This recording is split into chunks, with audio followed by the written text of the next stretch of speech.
Slow down. You move too fast. You've got to make the morning last. Just kicking down the cobblestones, looking for fun and feeling groovy. Hello, lamppost. What you knowin'? I've come to watch your flowers growing.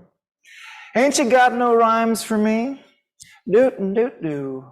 All is groovy. I got no deeds to do and no promises to keep. I'm dappled and drowsy and ready to sleep. So let the morning time drop all its petals on me. Life, I love you, all is groovy. Good morning, y'all. Happy summer. So nice to be with you here in this groovy space that we create together on a Sunday morning. Welcome, welcome. We are, these words, of course, by the prophets Simon and the prophet Garfunkel from their text, the 59th Street Bridge song, Feeling Groovy.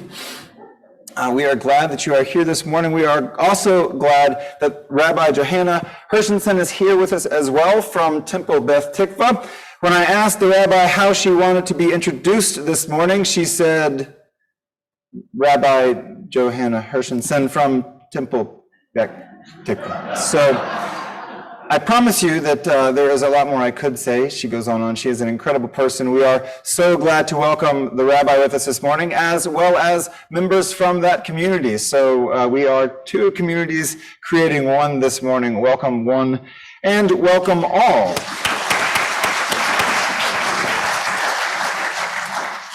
So we welcome you this morning, and the song says, feeling groovy, all is groovy, all is groovy. We know not all is groovy right now, right? Not all is groovy, but we bring all of that. We bring the grooviness with us on a Sunday morning. We bring the non-grooviness with us on a Sunday morning, and all that is okay. We bring our wholeness into this space, and maybe we can just push away to the sides just for an hour this morning and create some space where we can just be with one another.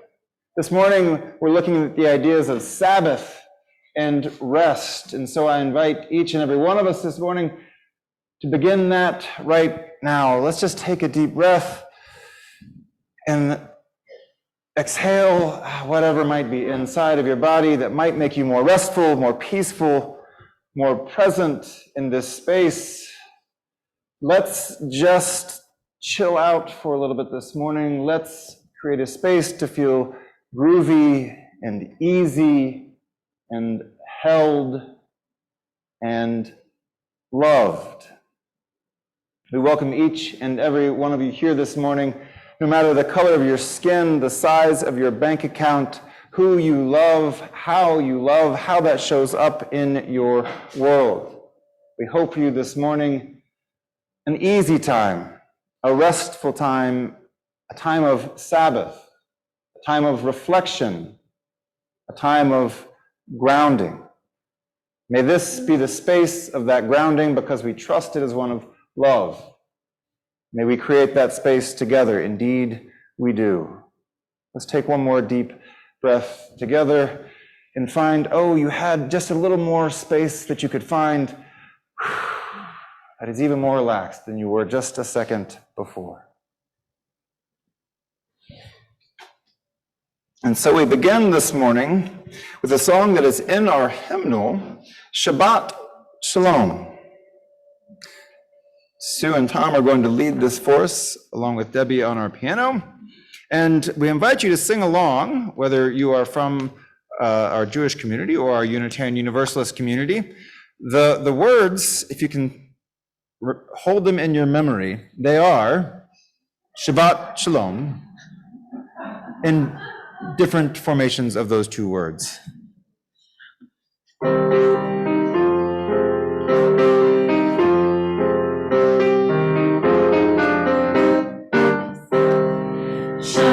Shalom, Shabbat Shalom, Shabbat, Shabbat, Shabbat, Shabbat Shalom, Shabbat Shalom,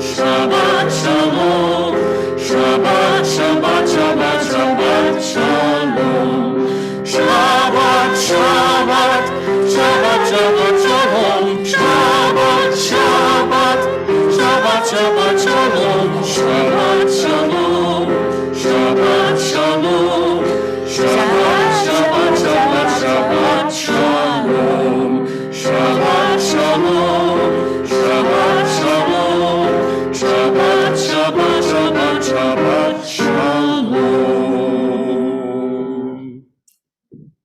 For those who join me from Temple Beth Tikvah, you might know that sound, that melody. It's in our hymnal too. Only we have two magical words when we sing the song.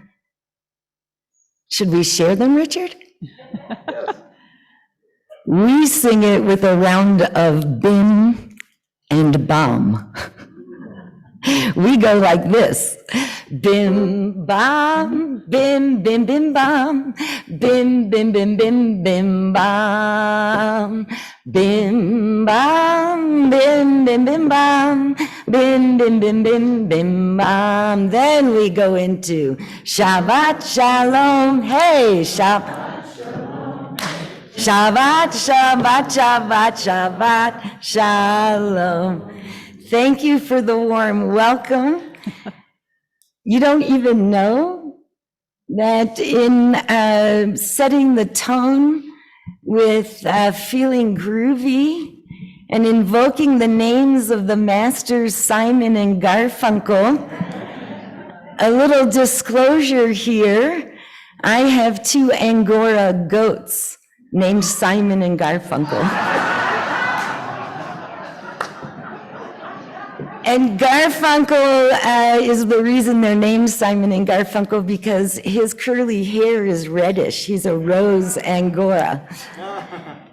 And he is also kind of the mastermind, but behind. And Simon is smaller in posture and mass. And his hair is also curly, but he's the one who engages with the public. So which happened? Did they grow into the name, or did we name them aptly? Right, that's the magic we gather in spiritual communities to explore, is it not? I'm being silly, but that's why we're here and not at a cafe eating crepes and lattes, right? Welcoming the Sabbath. For us, this is about asking such questions, about entering that little bit of space. And I would argue that not just Jews, but all cultures, all people, whether they even identify with or are knowledgeable about their cultures, create rituals to mark time and space in their lives. Right? Even a baseball player who might even be superstitious to the degree of idolatry, right, has rituals, right?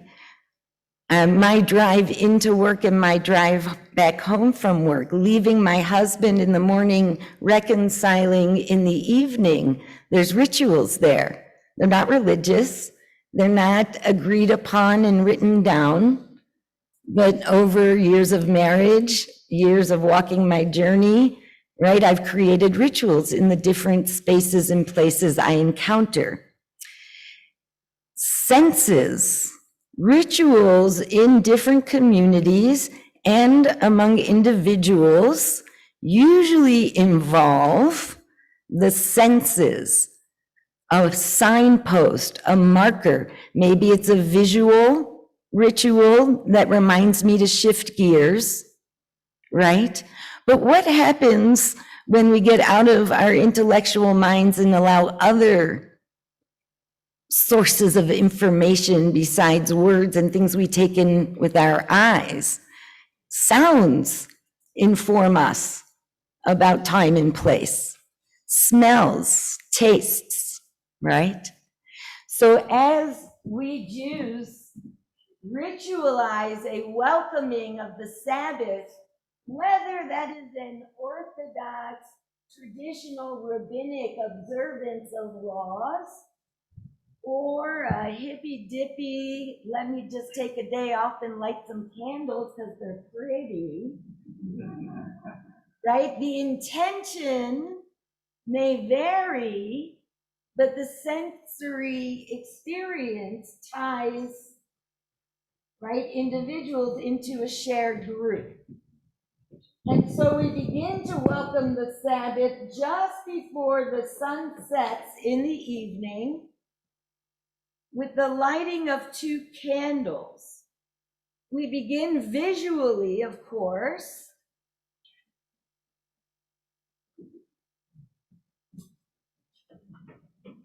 We begin, did I turn it on?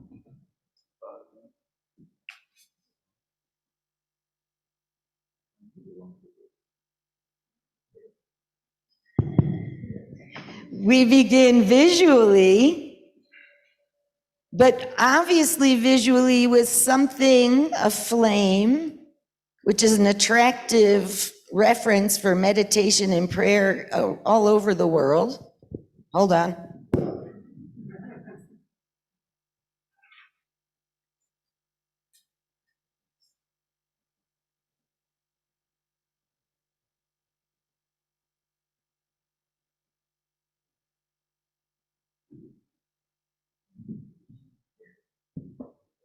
We thought technical difficulties were limited to Zoom.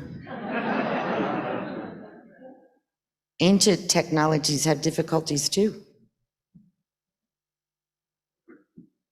All right. So our attention visually is, whether we want it to be or not, goes to the flame, right? It flickers, it dances, 2 flames. We Jews are obligated to remember and keep the Sabbath. The potential there, remember, meaning making, keep, disciplined practice. Centered with those lights, we then imbibe. I chose this Shabbat Kiddush cup because it says in Hebrew, Yain yismach levav enosh. Wine makes happy the heart of humanity. In my congregational practice, I prefer grape juice because I'm highly sensitive to people in our community who work hard for their sobriety. And there's nothing meaner than, with the intention of hospitality, constantly sticking a glass of wine in their face and saying, oh, you don't have wine, please have some. So often we use grape juice, which fulfills the commandment, fruit of the vine. But let's be honest, the ancient rabbis and the priests before them who offered libations, right? There's something there about shifting consciousness for a moment, dropping that which makes us embarrassed for a moment so we could just be here and now, right? And notice what is right in front of us. So I'm not advocating getting wasted, but the rabbis are advocating using wine not only for its sweetness and its luxury, but for its qualities of allowing us a little more social lubrication so that we can be more at ease. And what's interesting is that all Jewish rituals, not just the Sabbath, begin and end with the tasting of wine. When I officiate a wedding, I begin and end with the tasting of wine. And finally, we welcome the Sabbath through taste and the sensation of fullness, sustenance, braided bread, and very eggy braided bread we call challah, right? The tasting of that bread fills our stomach. This is also contributing to a Sabbath experience. Doesn't sound like rest, but satiation, being sated, satisfied, right? Think about the intention, the meaning-making possibilities. Have a disciplined practice around taking a day off. Enter the day by calming the mind from all the busyness of work and obstacles and challenges and illnesses and everything that's going to be there when the Sabbath ends in 24 hours. And feel sustenance. Now we're ready to rest.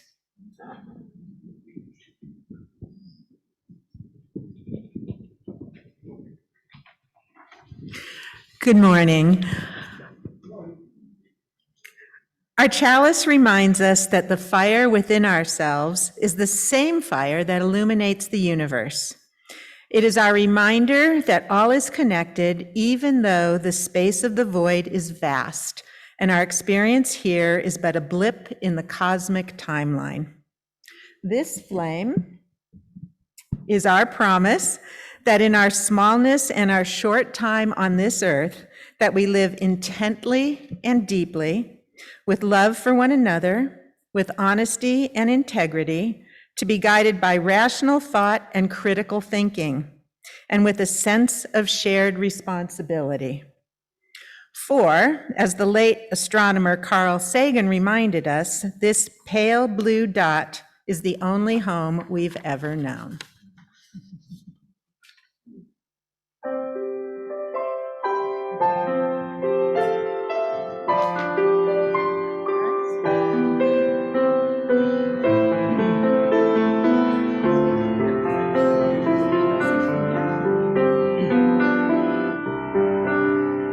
Spirit of life, come unto me. Sing in my heart all the stirrings of compassion.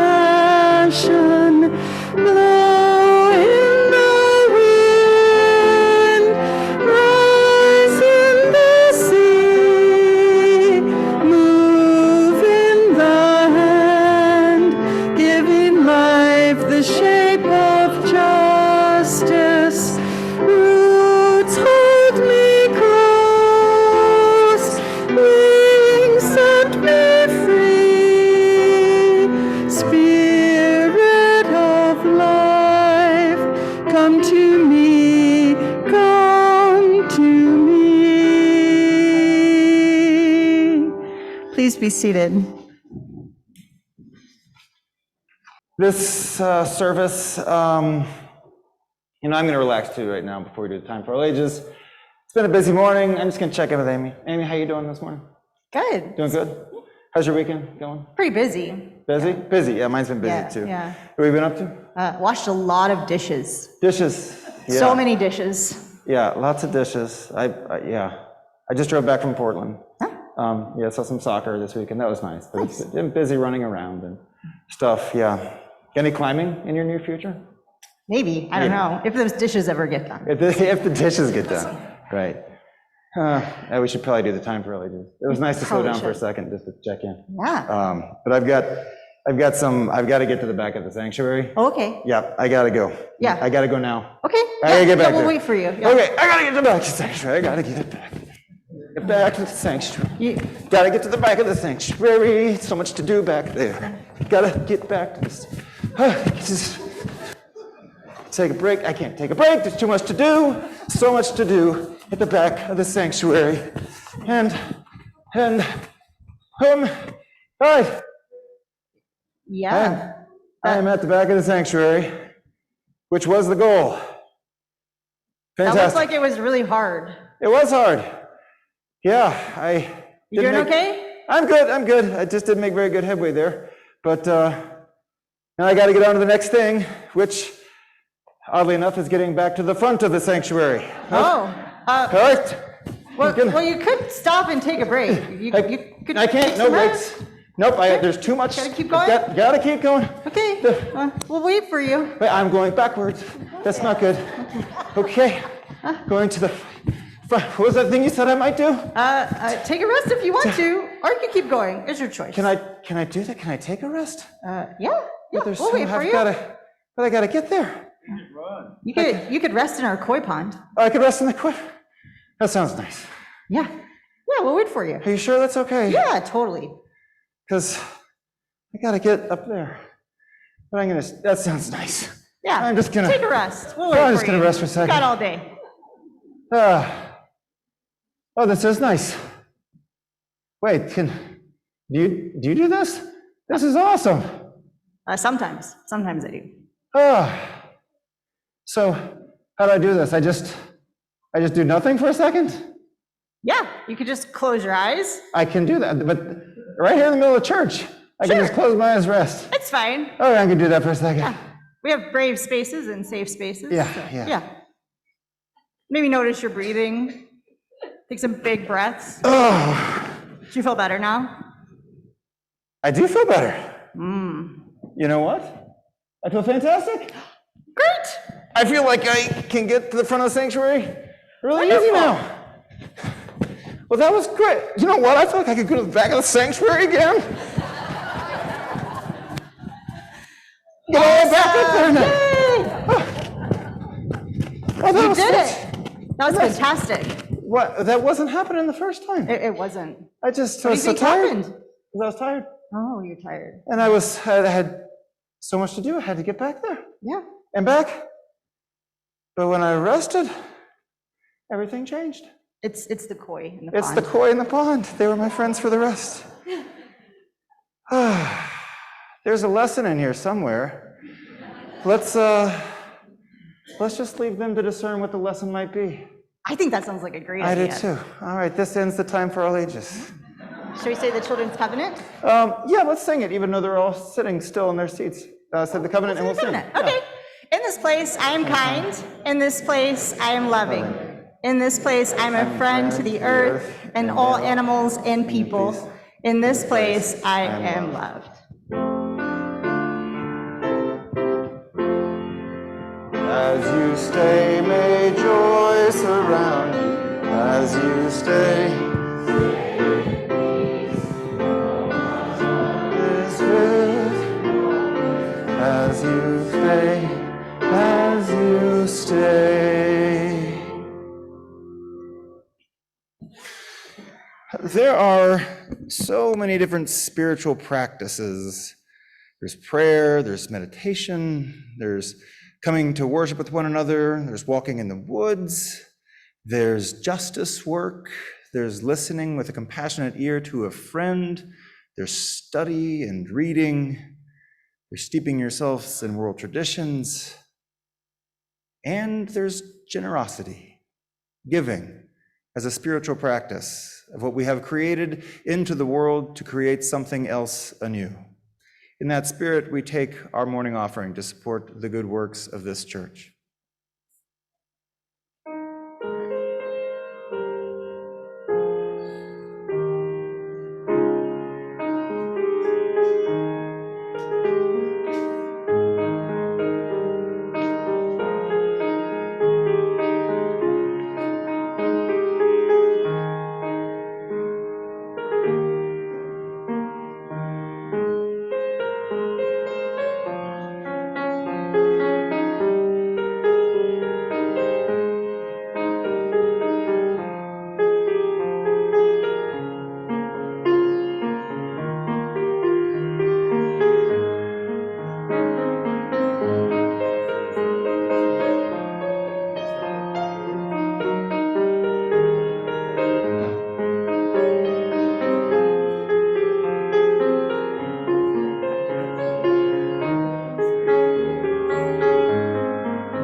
It is summertime, a time where rhythms change a bit, where hopefully we can find ourselves involved in a little bit of play and a little bit of easy living that is only available in this season, unavailable to us in the cold darks and depths of winter. But when the sun comes out and it's hot, sometimes something different can happen. And Tom and Sue are going to come up and sing for us, and we'll invite you to sing as well. Summertime by George Gershwin from that classic Porgy and Bess.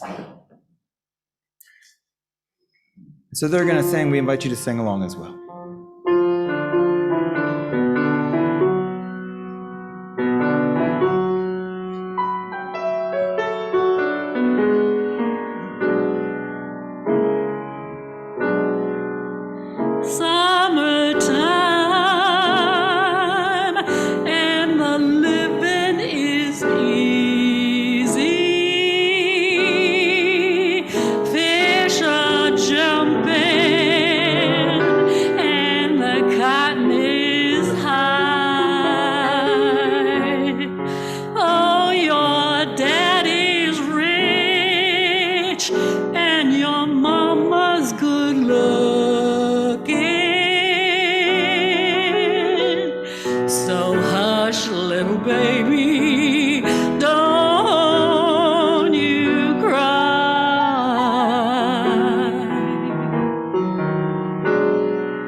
These mornings,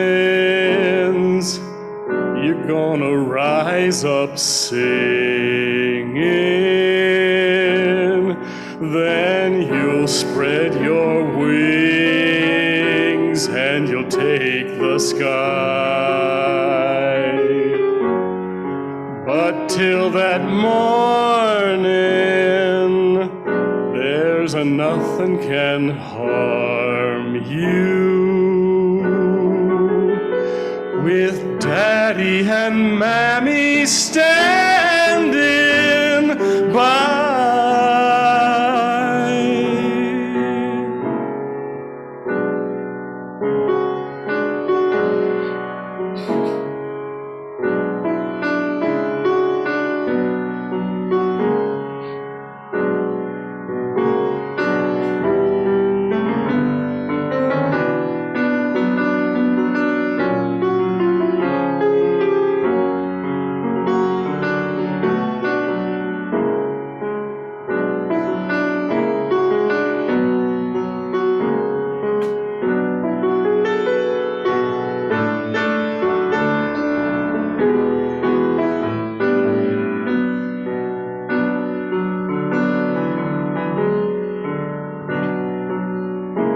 Everybody. One of these mornings, you're gonna rise up singing. Then you'll spread your wings and you'll take the sky. But till that morning, there's nothing can harm you. With Daddy and Mammy standing by.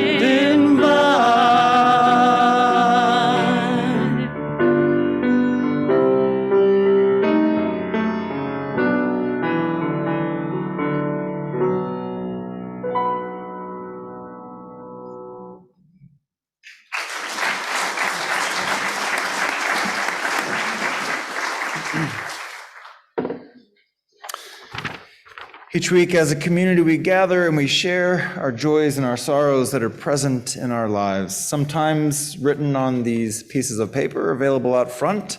Sometimes we just bring them in our own hearts and hold them and know that they are within this community, bound by love. If, while I'm reading our written joys and sorrows, if you'd like to light a candle for one of those joys or sorrows that's in your heart, please feel free to do so. So this is the most adorable and precious and beautiful thing. Our first joy is from John and Jeannie McKee. Today is our wedding anniversary. Our second joy is from Jenny McKee. Joy is that we are celebrating our 18th anniversary today. We are feeling so incredibly lucky to have met this amazing man. So our two joys are from two different parts of an anniversary being celebrated. John and Jenny, your joy, your unified joy of your anniversary is, we hold that in our hearts. That's wonderful.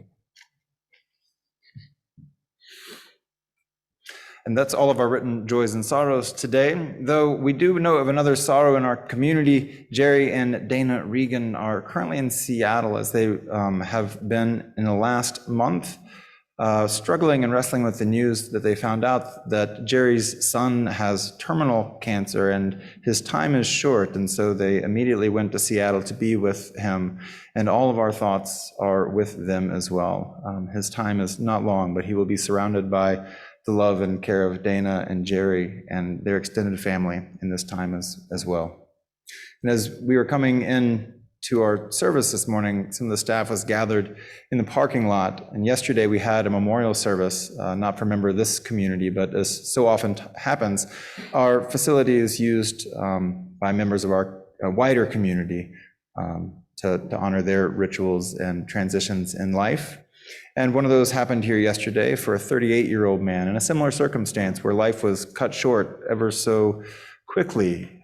And we know that this can happen at any time, None of us know the end date of our days on this precious planet. None of us know when our last breath will be drawn. Sometimes it happens quicker than other times. And what better reason, what better understanding could propel us to appreciate this very day, to slow down and to breathe deep, to look around us, to remember that we are alive and we are together. And so for our prayer this morning, let it be a simple one. We look to that spirit of life and love, and we remember to live life and to love life. Amen.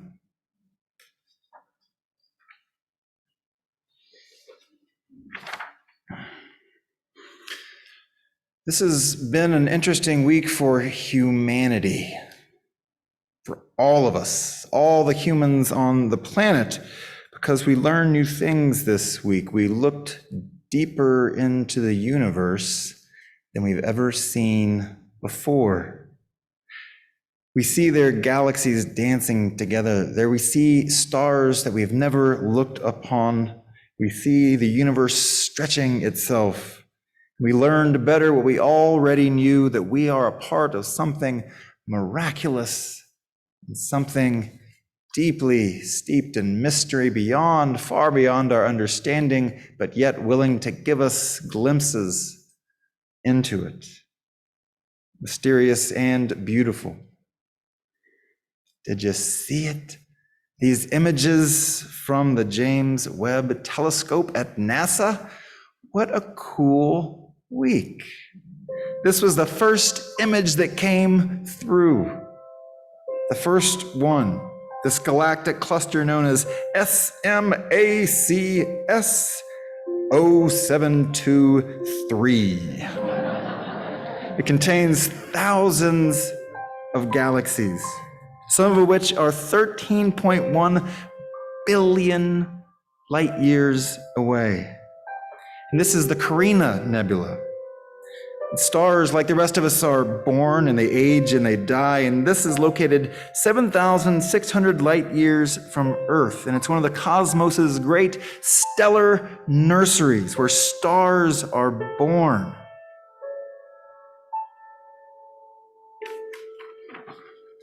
And this is the Southern Ring Nebula. As you see, they got better at naming them as they went on. They captured this image of a pair of elderly stars orbiting each other, about 2,500 light years from Earth. As the stars enter the end of their lives, they give off gas and dust that form nebula or clouds that surround them.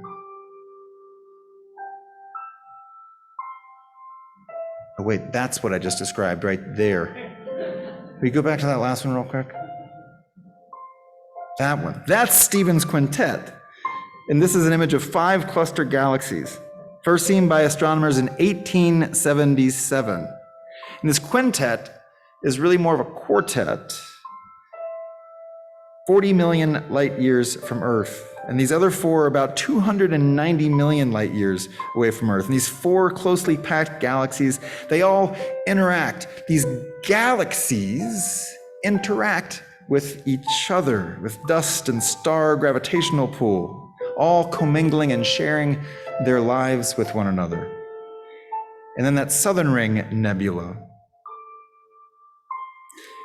With this, Webb has the capability not just to image this nebula, but to analyze its chemistry, understanding more about how stars shed their matter as they die. So let's just take a moment and go back to that first and just do some stargazing for a second. Certainly a good Sabbath activity to remind us and to connect us and to ground us.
So in time, we'll do a whole service on this, and we'll give a proper eulogy to the good telescope of Hubble, and we'll look at some more of the amazing images coming from James Webb. But I love this because it's miraculous. It's science giving us an insight into where we came. Science is spiritual, says the rabbi, and that's something that all of us can say amen to. But for now, when Rabbi Johanna and I were talking about what we wanted to do today, we said, well, let's just have a conversation. Let's just talk about this idea of Sabbath and how it shows up in our lives and how it shows up in our different communities. So join me on our Sabbath conversation platform.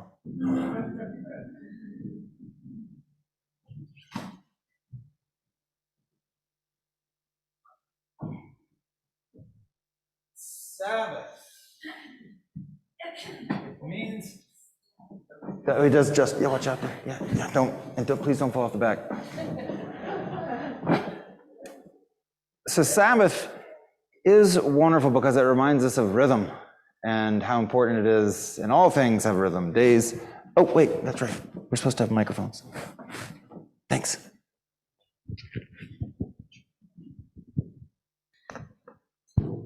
There we go.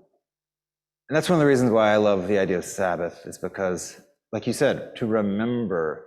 I often say here on Sunday mornings is that, I don't say much new here on Sunday mornings that people haven't heard before, but we come to remember, but sometimes it's coming here that helps us to remember. And the idea of remembering to rest, oh, that's nice.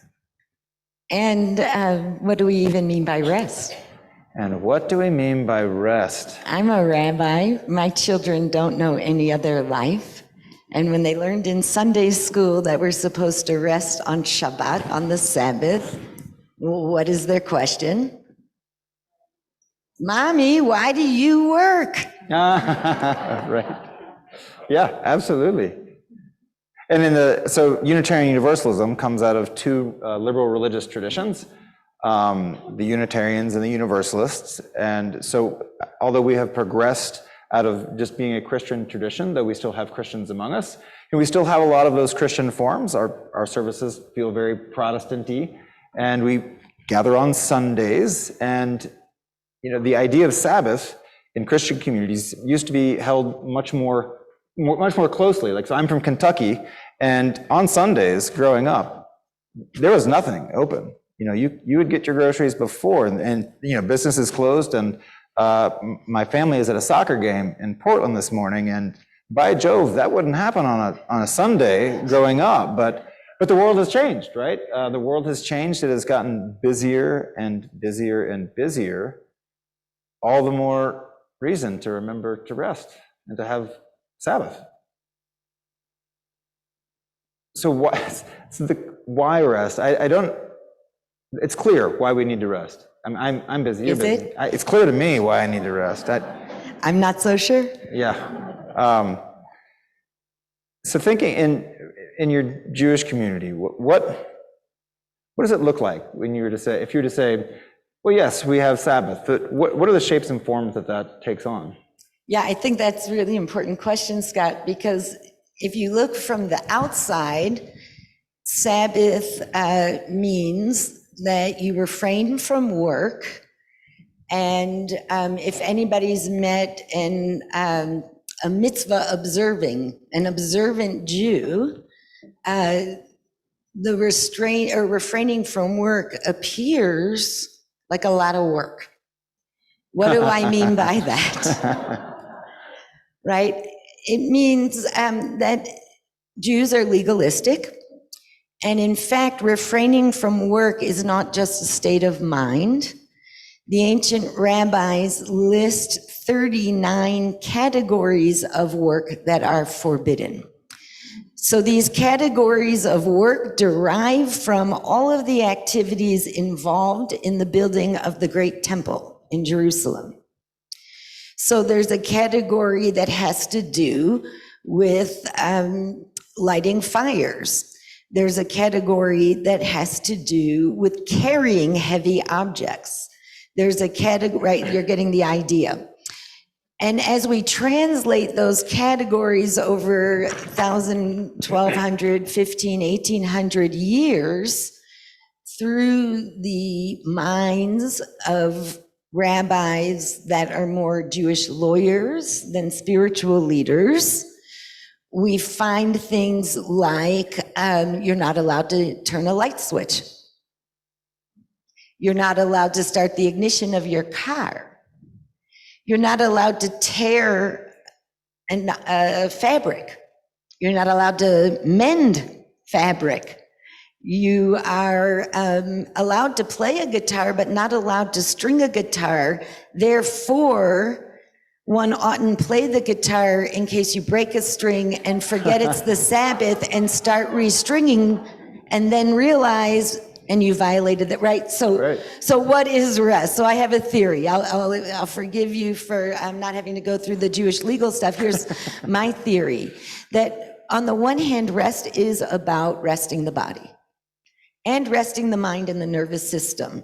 I see a lot of Jews practice Sabbath by disconnecting from social media. What's ritual and beautiful about that? But man, their nervous system feels better. Yeah.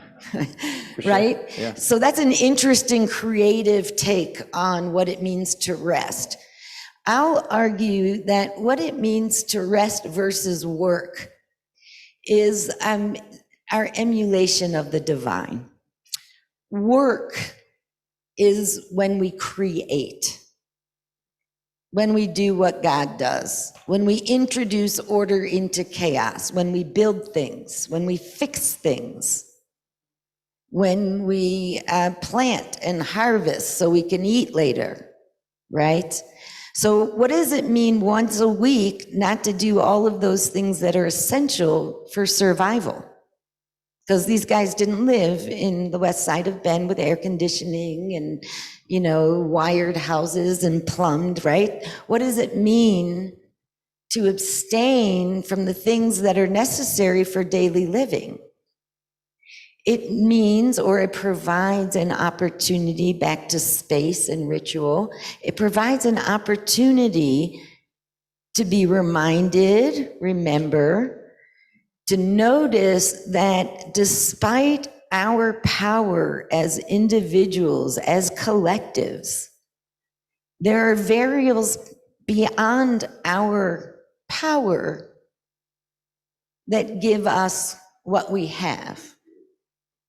And by taking a day off of working, fixing, building, creating, in a sense, I'm resting by also noticing that I don't have to.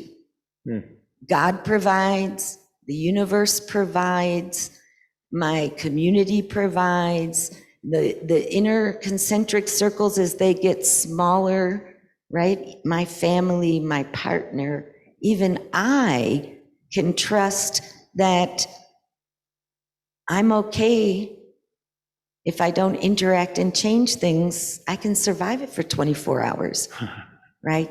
So now I've changed our discussion about rest. Now it's about humility, arrogance, Right. and checking in with my limitations, which provides a whole nother level of psychic rest. Right, and what, I've got this thing. Yeah. And like, so what's one of the greatest covers to that humility is the impulse to continue working, to stay busy, to create our worth out of activity. And so oftentimes, the time off from work can be other work. It's not that what you're pointing us towards, which is that reconnection, that remembering, that deeper thing which we access through rest, through humility, through connection, through noticing our connection with the divine. Or even with each other. I mean, you right. could even fit in this framework without a connection to the divine. Right? Science is spiritual. Absolutely. Yeah. And that divine can be found in all kinds of different places, right? But it's slowing down enough. I don't often notice the divine in other people, in trees, in myself, if I'm busy. But it takes slowing down and breathing and being aware, just that process of awareness. And what's wonderful, I think, about the idea of Sabbath is that it ritualizes this, right? I get lucky an awful lot that I remember, that I get connected. I get connected by random things from the universe that say, oh, don't forget to remember. Don't forget to remember. But to ritualize it, to make it a part of my practice, my life, the discipline, the other candle, is a different way of going about it. Right, the disciplined practice moves it from a lucky break or fleeting moment of ease and joy, right, to a disciplined practice, which forces one either to surrender to rote ritual that has no meaning in the body, or to really face the challenge of recognizing not only God and the universe, but my husband, my children, my neighbor, my friend, the jerk that lives on the property that borders mine, right? They also hold space I don't always have to be doing, right? That's the profound peace. That it's not just because God holds me, I don't have to be doing, because even though my neighbor's a jerk, he generally complies with live and let live. Mm-hmm. And that's a gift that makes me safe without me doing it. Right? So it's really an opportunity to start getting into how am I vulnerable, and guess what? I don't get hurt. It's okay. right? It teaches me something that builds resilience so that I'm better equipped with the obstacles and the storms, because now with this disciplined practice, I've practiced not having to have control over everything. And that's a good thing to practice, not having to control everything. Anybody relate to that? Yeah. Right. But it's absolutely, certainly rest gives us that real world example, that the world doesn't crumble when we stop working on it. Even though we say there's so much to be done. And if I take a day off, how will the world get saved? And yet, that next day comes after the day of rest. And we can't trust ourselves in the moment to make the decision, even though it's always a choice. I don't know about you, because you're involved, and I'm going to talk about you now. Did you see this guy like running up and down? What the heck was he doing? And yet there seemed to be no way to stop him or provide reason to tell him that there's another way you could make this point. That like what, right? We have our own blind spots. We cannot rely on ourselves to take that rest other than to rely on a process in which we agree, I'm going to take this time off. Right, which is my Monday, right? I actually call Monday my Sabbath. And those of you who have tried to email me on a Monday know that unless it's an emergency, you probably won't get an answer back. And that doesn't explain why I might not answer on Tuesday, Wednesday, Thursday, or Friday. That's just trying to have good boundaries. But yeah, I don't do any church work on Mondays. Now the question is, do I do rest or not? And so that's what I have to remind myself. And so I do have to get stuff done on Mondays, but my Monday mornings are pretty darn slow, where I do just like stop. And so that's a personal ritual that I have, rather than a communal ritual. May I ask you a question? Sure. So where do you on Mondays then direct your attention? It's kind of that concentric circle outward that you described. You know, first it's me checking in with myself in the morning, and then it's my spouse, and then it's the wider world around me. Before I get to the tasks, there's often a hike or a lazier conversation with the neighbors or something that I allow to not feel rushed, that I allow to have space. And I recognize that I have to create that space, and that I'm well served for it as well. And this is to say we all have different ways and different personal rituals in our lives. I hope that we can claim, we might not call them Sabbath, but you could, Sabbath moments or Sabbath Well, that's the hours. beauty of your title, In and Out, right? Right. How we move into this state of mind and out of it, whether it's 24 hours, 1 hour, 5 minutes. My Apple Watch gives me a 1 minute refresh, right? How we move in and out is as important as what we do in that space or don't do in that little space. Right. And so what this is inviting me into is to ritualize that in a way that I perhaps might not drift into that Monday morning, but might honor it, like take that transition point as a time that is valuable and that shapes the space and that will serve me well. And coming out of it, because generally that's exactly right. I'll look back at RM4 and I'll say, I'm not sure when the rest stopped, but the day got going. But to close that in the same way that we light our chalice at the beginning of our service, and we close our service with the extinguishing of the chalice, and you begin with your ritual and end with your Sabbath ritual. Okay. I'm looking at our clock, and it looks like we should probably wrap up our conversation. And speaking of that end ritual,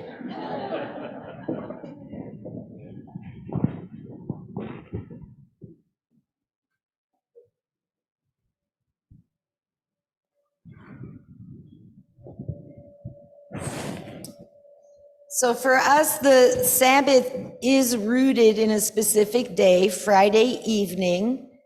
When you live in Israel, one of the neat, exciting experiences for a Jew who's lived anywhere other than Israel is that 18 minutes on Friday before the sun sets, there are sirens akin to like a tornado siren that go off throughout cities and rural areas telling people it's almost time for the Sabbath. It's very cool. And then, so what do, right? You see, this is the lead in to a dinner, right? This isn't synagogue, this is home. And the table is going to be filled with food and hopefully surrounded with guests and family and fun. The Sabbath ends Saturday once 3 stars appear in the night sky. I didn't make it up. It comes from the Talmud, sorry. Why? Well, we know 3 means that you're not making a mistake. Seriously, the principle of 3 is like about giving it a good go, so 3 stars in that regard, right? But it's until nightfall is when Sabbath is over. And so once that moment comes, now we light a twisted candle, again, drawing our attention visually to flame, to the fact that it flickers and moves, has its own fluidity. And what makes the candle appropriate for ending the Sabbath is that it has to have multiple wicks. It doesn't have to be braided, but it does have to have multiple wicks. Because as we mark this time that we are leaving and going back into the world, right, fire, this element that is so important to our survival as a species, right, especially when we started living a whole bunch of us together in small spaces. Fire is essential and incredibly destructive, as we know in July in Central Oregon. The multiple wicks, as we take our leave of the Sabbath back into being in control and responsible and accountable, reminds us to use our words and our deeds for good, and how easily, even with good intentions, our words and deeds can be destructive. Right? And when we're aware of that, notice how much larger this flame is than the 2 little flames. We take up wine again to mark time,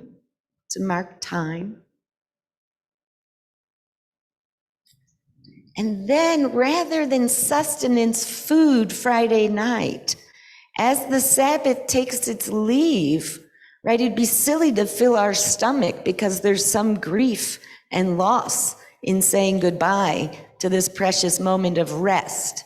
And so we bless a mixture of spices, right? And bring in the aroma, right? Just like the breath of God animating the body to carry us back to being in charge and accountable in life.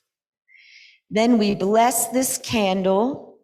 And after we bless the candle, we bless the idea of separation, of the fact that all separations include a certain kind of mingling as we pull apart. My husband will tell you it could take me 20 minutes to leave a party. He's waiting in the car, right? It's not always easy to take your leave. And with that blessing of separation, we extinguish this flame. And then we turn our thoughts to Eliyahu Hanavi, Elijah the prophet. Elijah the prophet, we are told, will hearken the Messianic age. So in turning my attention to Elijah, quite frankly, I'm not really looking for a ghost. I'm a little cynical that way. But what I am looking toward is the possibility that this week, I and others will behave ourselves. This week, I and others will rise to the occasion to feed the hungry, right? To attend to the needs before us. And then we say, happy week.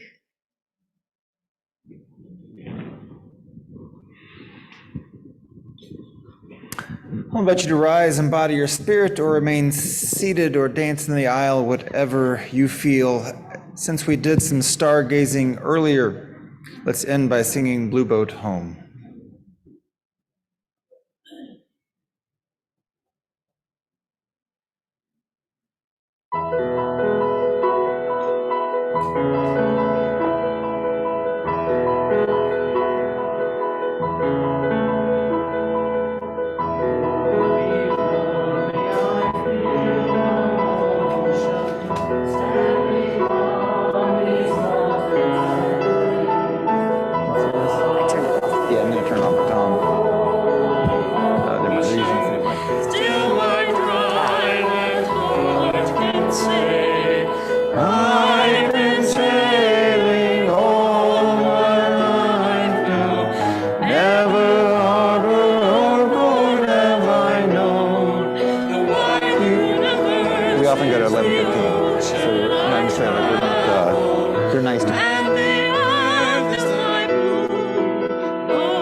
sun my sail and moon my rudder, as I ply the starry sea, leaning over the edge in wonder, casting questions into the deep, drifting here with my ship's companions, all we kindred pilgrim souls, making a way by the light of the heavens, in a beautiful moon. Oh,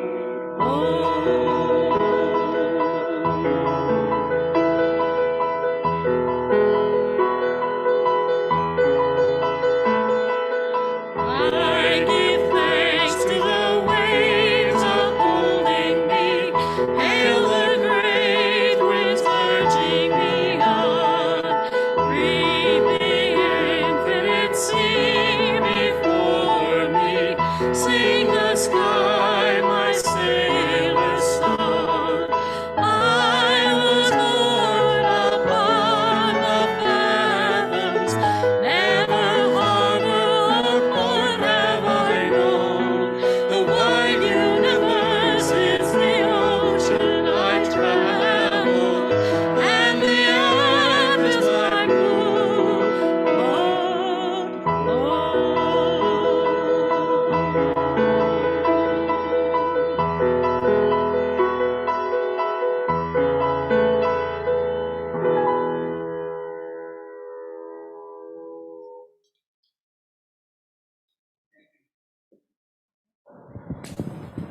We have dancing children over here. We have bucks over here.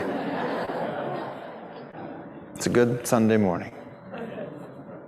Well, as is our ritual to close our time together, we extinguish the chalice and we say together the covenant of this community that reminds us that we live together in relationship, that in this we do all that we can to be bound to one another and express the ways of love. We might fall short sometimes, and yet we return to one another again and again, faithful to what love promises us over and over again.